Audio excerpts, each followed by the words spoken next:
I was about to do a commentary on the latest UNICEF report on children combined with the latest ActionAid report on sexual violence when there suddenly crossed my screen the UNAIDS Lancet Commission report entitled Defeating AIDS, Advancing Global Health.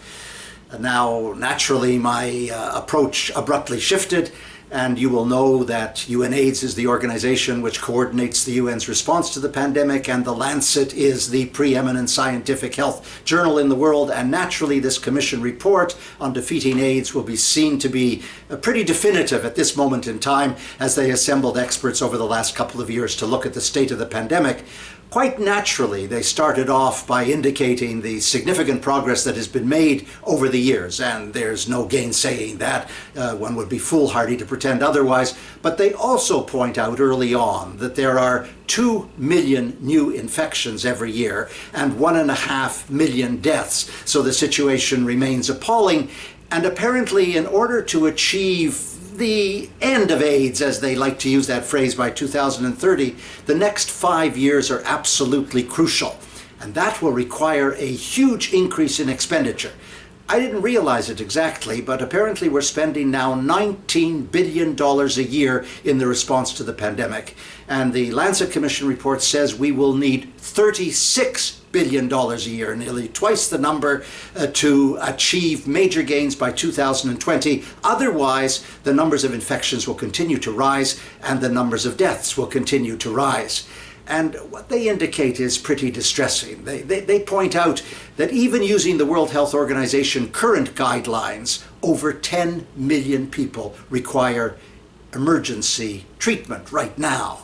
And there are 19 countries in sub-Saharan Africa plus Haiti where HIV and AIDS is the #1 cause of years of life lost.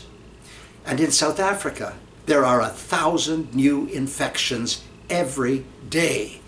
And they do put a particular emphasis on women. I mean, thank God, finally, some report that understands that gender inequality lies at the heart of the pandemic, and particularly true for adolescent girls. For adolescent girls between the ages of 15 and 19, the level of infection is, in some countries, 5 times that of boys of the same age range.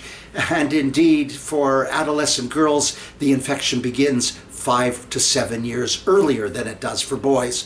And taken all of the age groups together, there has been a decline in death over the last decade of nearly 1/3.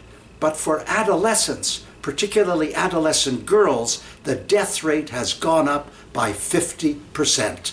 It's a nightmare.